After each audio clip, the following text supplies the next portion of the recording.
Assalamualaikum warahmatullahi wabarakatuh. Di sini kami dari kelompok 2 ingin menjelaskan tentang forward kinematics robot manipulator menggunakan konversi Dynafit-Hartenberg. Sebelum memasuki materi lanjut, izinkan kami memperkenalkan anggota kelompok kami. Yang pertama, Perkenalkan, nama saya Seperanta Munajat.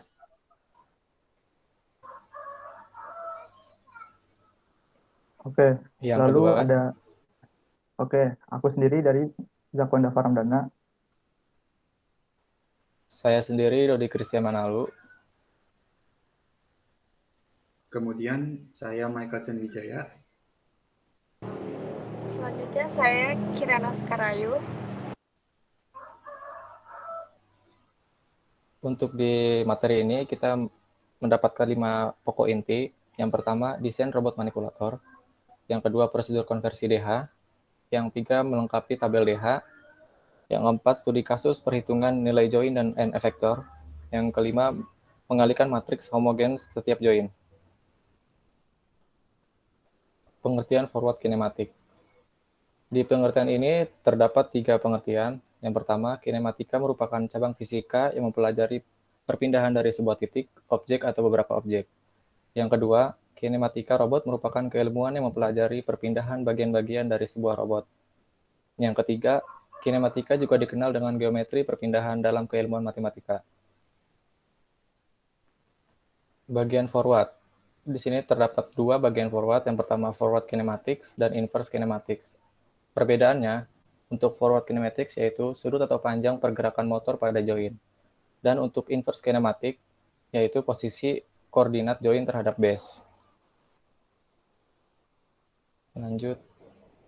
Untuk forward kinematic sendiri, terdapat 2 cabang. Yang pertama, trigonometri 2 dimensi dan konversi Dynafit-Hartenberg 3 dimensi. Di sini kita menggunakan yang konversi Dynafit-Hartenberg yang 3 dimensi. Lalu ada desain robot manipulator.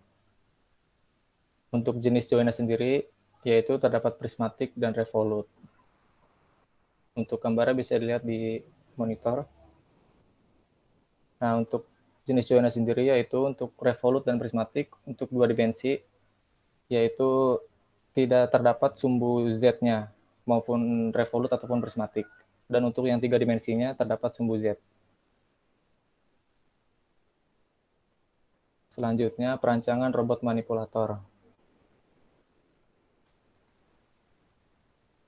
Untuk perancangan ini, kita menggunakan 3 buah join revolute dan 2 buah join prismatik.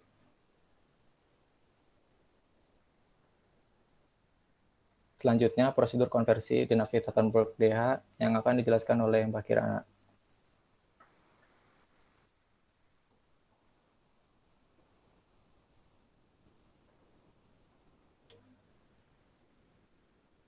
Mbak Kirana, waktu dan tempat dipersilakan.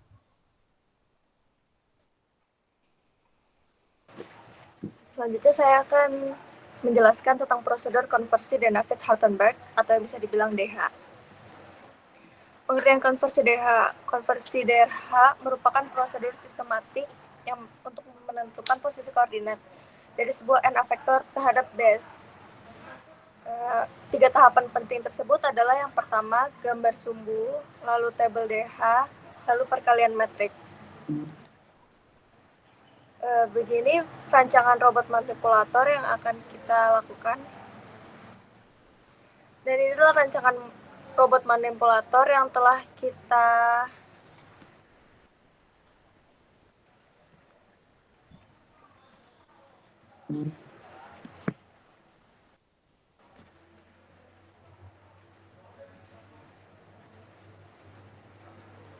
Selanjutnya, kita akan memberi nomor tiap-tiap join.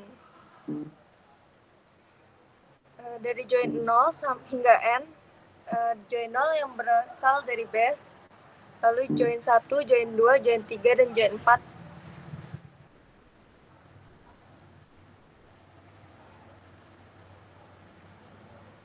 Lalu untuk gambar sumbu Z, untuk tiap-tiap join dimulai dari 0 hingga N. Yang Z, untuk Z0 itu merupakan join revolute, arah sumbu Z-nya sejajar dengan sumbu perputaran. Untuk Z1, join prismatik sumbu Z searah dengan pergerakan join, dan seterusnya.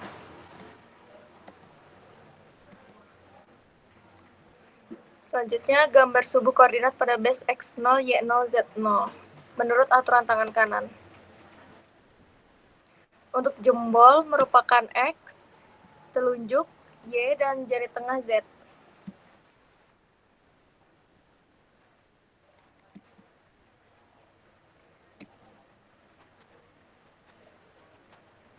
Dapat dilihat dari gambar.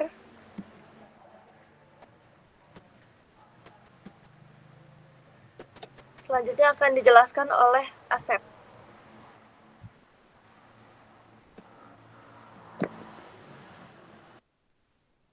Baik, di sini saya akan share screen.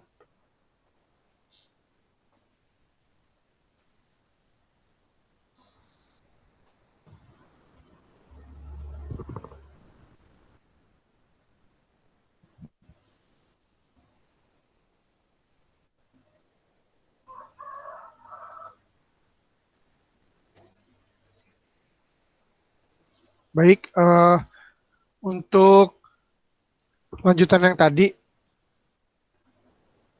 itu untuk menggambar sumbu X0, Y0, dan Z0 menggunakan aturan tangan kanan yang versi 1.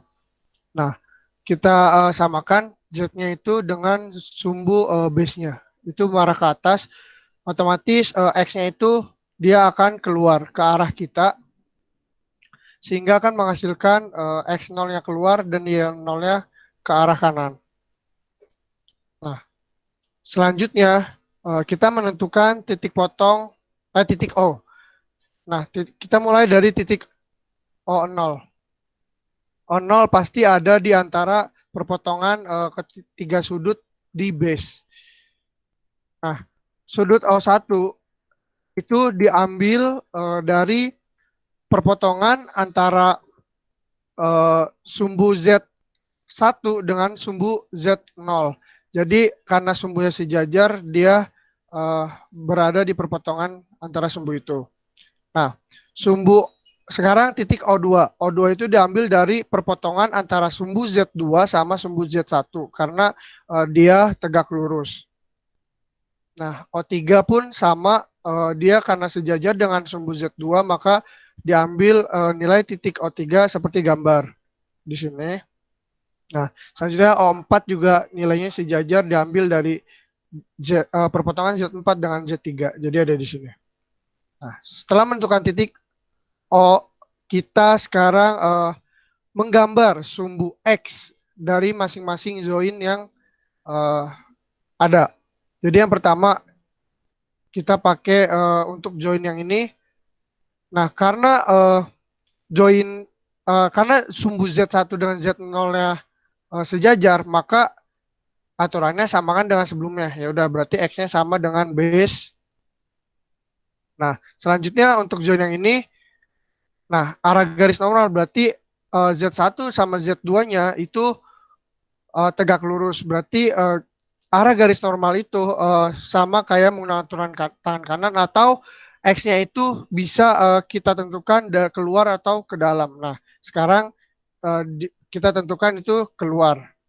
Nah, selanjutnya untuk menentukan sumbu X yang selanjutnya itu, karena dia sejajar dengan Z3 dan Z2, maka disamakan dengan sebelumnya. Sehingga X-nya itu keluar dan menghadap ke kita. Nah, selanjutnya Z4 juga sama, karena sejajar dengan Z3, maka X4-nya itu keluar. Nah, selanjutnya setelah kita menentukan sumbu-sumbu X, kita menggambar sumbu Y menggunakan aturan tangan kanan. Nah, sumbu yang pertama itu kita menggambar join yang ini. Nah, Z-nya ke atas, Y-nya ke kanan, X-nya keluar. Berarti ya otomatis Y-nya ke kanan.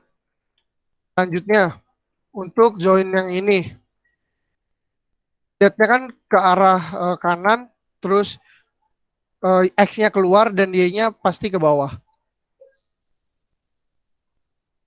Dan apabila apabila yang lain ini kita samakan aja dengan sebelumnya. Tapi tetap kita perhatiin juga untuk aturan tangan kanan. Nah, selanjutnya setelah kita menggambar sumbu X, Y, Z di setiap join, kita gambar sumbu pada n efektor dan samakan dengan sistem koordinat sebelumnya. Berarti kita harus samakan dengan sistem koordinat yang ini. Jadi n vektornya menghasilkan X5, Y5, dan Z5 seperti ini. Nah, setelah itu apalagi udah kita menggambar ini, selanjutnya itu kita harus melengkapi tabel Dinavid-Haltenberg atau tabel DH. Nah, ini rangkaian yang tadi udah dibuat. Nah, jadi di tabel DH ini memiliki beberapa parameter. Yang pertama ada A1, D1, alfa, AI, DI, AI, dan alfa I dan delta I.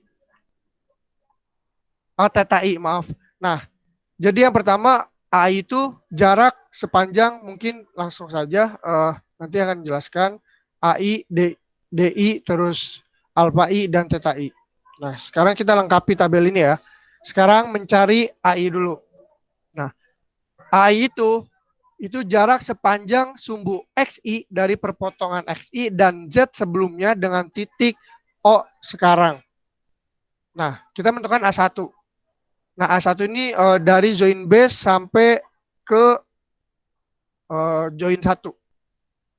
Nah, kita lihat dari sumbu Y-nya. Nah, nilai A1 itu jarak sepanjang sumbu X1 dari perpotongan X1 dan Z0.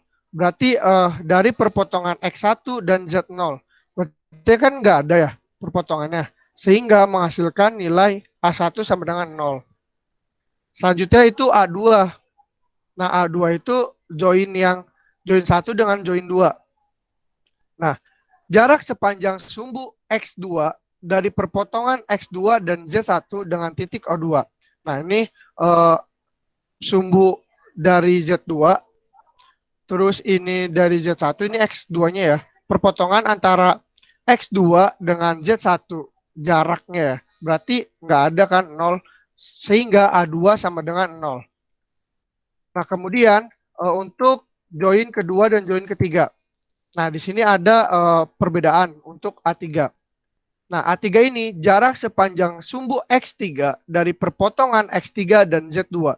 Jadi kita tarik garis, karena ini 90 derajat, jadi garis ini itu berpengaruh ya untuk jarak perpotongan antara X3.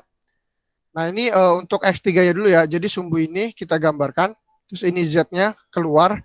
Terus ini Y3. Nah, ini sumbu Z2, terus Y2, dan X2. Sehingga yang dihitung adalah nilai A3 sama dengan X3. Nah, karena X diambil dari perpotongan dari sumbu X3 dan Z2. Jadi X3 dan Z2. Jadi ini panjangnya ya. Nah, jadi A3 itu akan menghasilkan sebuah angka yang mutlak. Nanti akan ditetapkan di studi kasus. Nah, untuk A4. A4 hampir sama dengan A2 dan A1. Dia titik perpotongannya itu 0. A5 juga sama. Karena tadi A4 sejajar dan jaraknya juga sama. Berarti A5 juga sama dengan 0. Nah, ini tabel AI-nya udah diketahui 0, 0, terus A3-nya berupa nilai. Terus ya ini tabel AI. Nah, selanjutnya ini untuk rangkumannya ya, titik-titik A di mana. Nah, selanjutnya itu mencari DI. Nah, apa itu DI? DI itu jarak sepanjang sumbu Z sebelumnya dari titik O sebelumnya dengan perpotongan X sekarang dan Z sebelumnya. Jika join prismatik, maka D adalah variabel. Variabel di sini adalah nilai yang dapat berubah-ubah ketika si manipulator itu digerakkan. Nah, berarti untuk D1, nah jarak dari join 1, jarak dari sumbu Z0, dari titik O0 dengan perpotongan X1 dan Z0. Berarti perpotongan X1 dan Z0. Berarti dari sini jaraknya dimulai dari O0. Itu menghasilkan D1. D1 ini berupa angka variabel. Oh, berupa angka mutlak dan bukan variabel, karena di sini join revolut gitu. Jadi dia hanya berputar dan tidak bergerak ke atas ke bawah. Selanjutnya untuk D2. D2 itu karena join prismatik, dia jaraknya diambil dari O2 perpotongan DX2 diambil dari O1 Z1. Jadi dia perpotongan X2 dan Z1. Jadi jaraknya dari sini menghasilkan O1 itu masalah D2 dan menghasilkan sebuah variabel karena bisa berubah sesuai pergerakan. Jadi namanya join prismatik itu berbentuk nanti hasilnya variabel. Nah, selanjutnya D3. D3 itu jarak sepanjang sumbu Z2 dari titik O2. Jadi dia tarik garis lurus ke sini. Sebenarnya ya, ini maaf gambarnya salah, tarik garis lurus ke sini. Jadi nilai ini sebenarnya nggak berpengaruh. Jadi kita ambil dari nilai Z2 dan nilai yang ini. Seperti itu. Nah, nanti untuk D3-nya akan diberi nilai mutlak di studi kasus. Selanjutnya D4 sama diambil dari nilai O4 dan O3, menghasilkan variabel yang bisa berubah. Jadi karena prismatik dia bisa berubah sesuai dengan pergerakannya. Untuk D5, D5 itu sama diambil dari diambil dari Z5 perpotongan Z5 perpotongan X5 dengan Z4 terus dimulai dari O4. Nah, jadi nilainya bersifat mutlak karena ini join revolut. Nah, ini tabel D-nya. Ini nilai tetap. Terus ini nilai variabel. Terus ini nilai tetap. Yang ini nilai variabel. Terus yang ini nilai tetap. Nah, untuk alfa akan dijelaskan oleh saudara Zakwan. Silakan. Oke, terima kasih Mas Asep. Sebelumnya aku share screen dulu ya.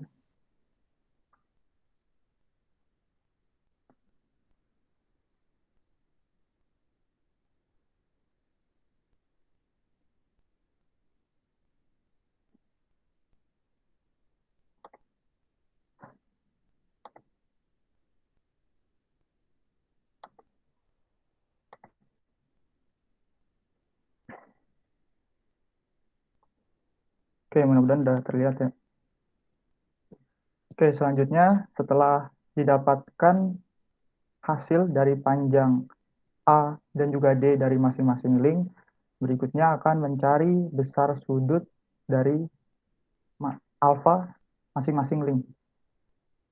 Nah, untuk menentukan besar sudut alfa masing-masing link itu ditentukan dengan cara sudut antara Z1, Z sebelumnya, dengan Z sekarang dilihat dari sumbu X yang sekarang. Bentar, saya pakai. Nah, jadi dapat ditentukan dengan dilihat dari sudut antara Z sebelumnya dengan sumbu Z sekarang dilihat dari sumbu X yang sekarang. Jadi Z sebelumnya, Z sekarang dilihat dari X sebelumnya. Nah, untuk besar sudut alfa pada link pertama, nah, maka dilihat dari sudut antara Z0 dengan Z1, nah, dilihatnya dari sumbu X1. Jika dilihat dari sumbu X1, maka di sini tidak ada perputaran atau tidak ada perputaran yang makanya menghasilkan besar sudut alfanya yaitu 0 derajat pada alfa pertama. Lalu untuk alfa pada link kedua, yaitu sudut antara Z ke 1 dengan sudut Z kedua, Z ke 1 dengan sudut Z kedua, dilihat dari sumbu X kedua. Nah, nanti gambarnya bakal jadi kayak gini. Di sini ada pergerakan dari Z1 ke Z2, yaitu searah jarum jam sebesar 90 derajat. Karena searah jarum jam, maka besar sudutnya yaitu minus. Jadi minus 90 derajat untuk besar sudut alfa pada link kedua. Nah, untuk alfa pada link ketiga dilihat dari sudut antara Z2 dengan Z3. Nah, dilihat dari sumbu X3. Nah, nanti gambarnya bakal kayak gini. Nah, di sini tidak ada perputaran atau pergerakan sama sekali, maka sudutnya itu 0 derajat. Nah, untuk alfa pada link keempat sama dengan alfa link ketiga, itu 0 derajat karena tidak ada pergerakan. Begitu juga dengan alfa pada link kelima. Karena dia tidak ada perputaran atau pergerakan, maka di sini besar sudutnya yaitu 0 derajat. Nah, berikut adalah rangkuman hasil dari masing-masing alfa pada setiap link. Nah, yang pertama ini, alfa pada link pertama itu 0 derajat, alfa pada link kedua 90 derajat, alfa pada link ketiga 0 derajat, hingga alfa pada link kelima itu 0 derajat. Nah, setelah didapatkan tadi udah ada A, terus D, terus besar sudut alfa, lalu sekarang mencari besar sudut theta. Nah, besar sudut theta ini dapat diketahui dengan cara sudut antara X sebelumnya dengan X yang sekarang dilihat dari sumbu Z sebelumnya. Nah, jika join adalah revolut, maka theta adalah variabel. Nah, untuk theta pada link pertama, sudut antara X0 dengan X1 dilihat dari Z0. Dilihat dari sumbu Z0. Nah,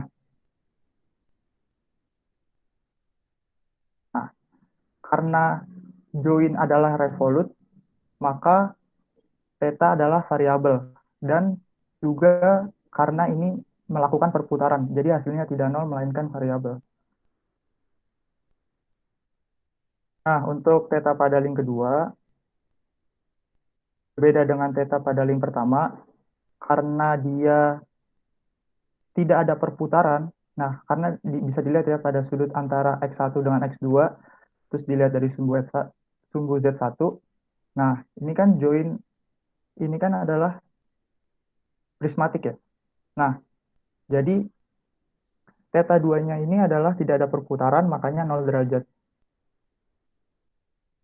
Nah, untuk theta pada link ketiga, sama kayak theta pada link pertama, hasilnya berupa variabel.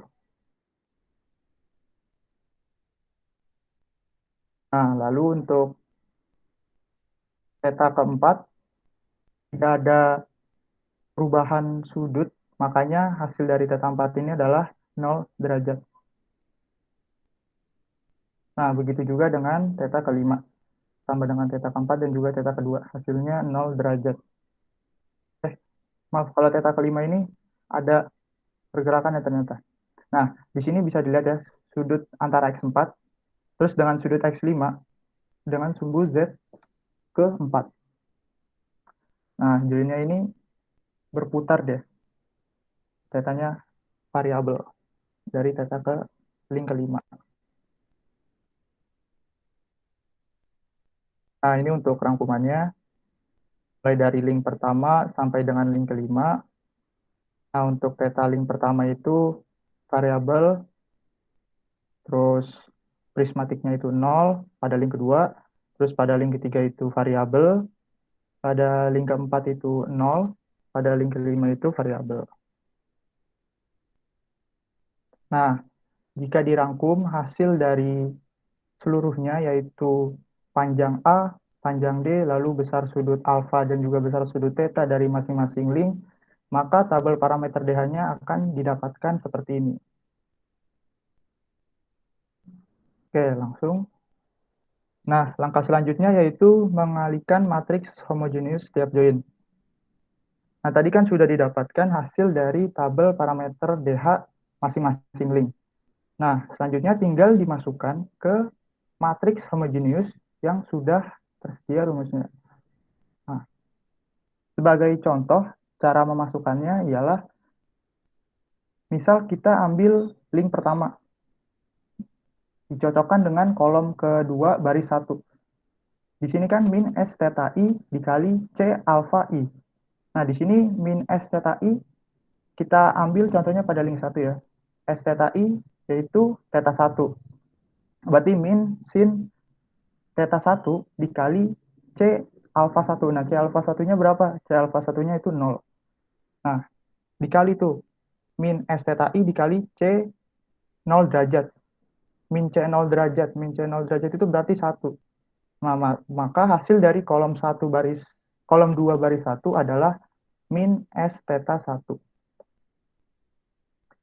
Nah, untuk hasil dari homogeneous matrix masing-masing link dapat dilihat seperti ini. Ini untuk matriks A pada link pertama. Ya, pada kolom 1 itu ada C1, ada C1 S1 00, kolom kedua min S1 C1 00, lalu kolom ketiga 0 0 1 0, kolom keempat 00 D1 1. Begitu juga dengan matriks A2 pada link 2, dengan menggunakan rumus yang sama akan didapatkan hasil seperti ini. Nah, lalu A3 didapatkan hasil seperti ini. A4 seperti ini. A5 hasil dari matriksnya yaitu seperti ini. Nah, jika sudah didapatkan matriks dari setiap link yang sudah ada tabelnya tadi, maka tinggal mengkalikan seluruh matriks tersebut hingga dari A1 hingga A5. Jadi yang pertama A1 dikali A2, matriks A1 dikali matriks A2, maka didapatkan hasil seperti ini, seperti yang bisa kalian lihat. Nah, lalu hasil dari matriks A1 dikali A2 tersebut dikalikan matriks A3. Nah, matriks A3 dapat kalian lihat, dapat dilihat. Nah, tadi kan A1, A2, A3 hasil perkaliannya sudah diketahui, sekarang tinggal dikali A4. Nah, untuk hasil perkalian sampai dengan A4 itu seperti ini. Nah, sekarang ini sudah keseluruhan matriks yang dikali, yaitu mulai dari A1, A2, A3, A4, dan A5. Nah, didapatkan hasil seperti ini. Nah, karena yang diminta yang hasil akhir yang diminta adalah n efektor, nah, maka n efektor adalah terletak pada kolom keempat baris pertama, kolom keempat baris kedua, dan kolom keempat baris ketiga untuk X, Y, Z-nya. Jadi, yang ini untuk X, yang ini untuk Y, dan yang ini untuk Z, untuk titik akhir pada n efektor. Oke, nah, untuk perhitungan nilai tetap join dan n efektor akan dijelaskan oleh Mas Chen. Kepada Mas Chen dipersilahkan. Baik, terima kasih atas waktunya dan kesempatannya. Sebelumnya saya akan melakukan share screen terlebih dahulu.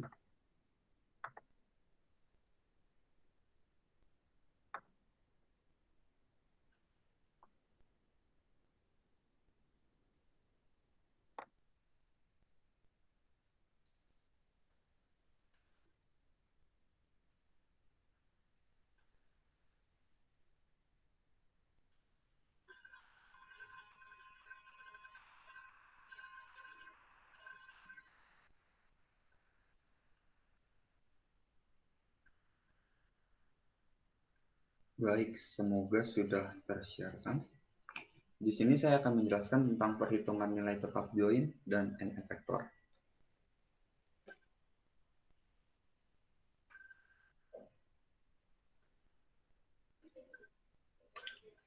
Baik, yang pertama kita perlu ketahui adalah kita diberi penjelasan sebelumnya sudah dikatakan ada nilai mutlak, di mana nilai mutlaknya itu terdapat pada A3, lalu D1, D3, dan D5. Serta alfa mutlak dari desain kita adalah alfa pada link 2, di mana itu adalah minus 90 derajat. Nah, karena dari adanya nilai mutlak tersebut, maka kami langsung memasukkannya saja kepada tabel DH, Dan beginilah tabelnya yang dapat kita lihat di screen sekarang ini. Lalu kemudian setelah mendapatkan tabel yang ada nilai mutlaknya, kami langsung memasukkannya kepada matriks yang sudah kami dapatkan di homogeneous tadi dari penjelasan Dava. Untuk hasil dari pemasukannya ada di sini.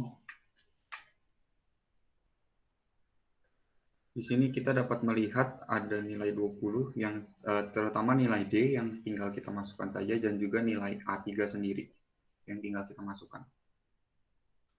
Jadi setelah kita masukkan nilai tersebut, maka kami mendapatkan nilai matriks tetapnya seperti berikut. Kami lanjutkan kepada studi kasus agar dapat menjelaskan lebih lanjut lagi dan lebih detail. Baik, untuk tabel nilai studi kasusnya, karena tadi kami mendapatkan variabel di mana D2 dan D4 itu merupakan variabel, maka kami tentukan kalau join prismatiknya itu bisa bergerak sepanjang 10. Lalu untuk nilai θ-nya, pergerakan base-nya dalam posisi ketika dia 120 derajat, kemudian pada link silinder yang kedua atau di link 3 ini kita buat 60 derajat, kemudian pada terakhir sebelum n efektornya itu kami buat dalam posisi 30 derajat.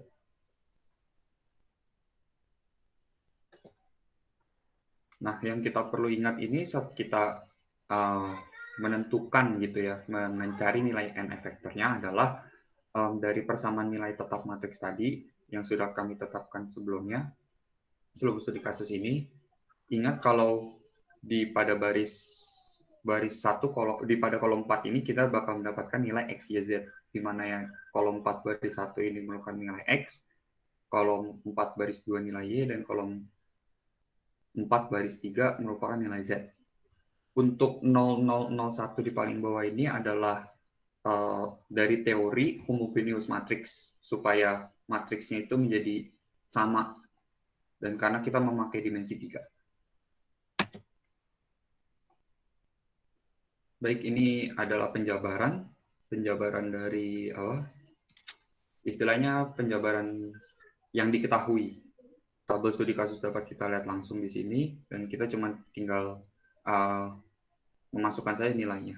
Di sini cos 1 berarti ya cos 120, C3 ini berarti cos yang untuk link 3 60 derajat, dan di sini cos yang kelima 30 derajat. Untuk S ini adalah sin, bintang itu adalah tanda perkalian. Untuk nilai D2 dan D1 ini langsung cukup kita masukkan saja karena sudah dalam bentuk konstanta. Untuk hasil akhirnya didapatkan nilai sebagai berikut dan matriksnya sebagai berikut. Matriks akhirnya adalah seperti ini.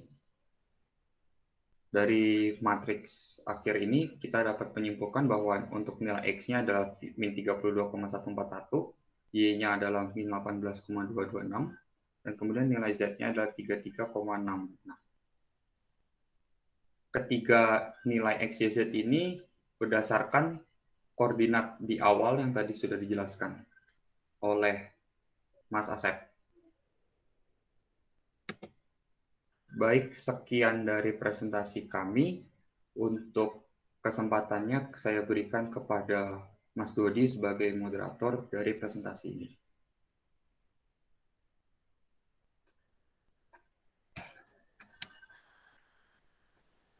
Baik, terima kasih teman-teman untuk presentasinya.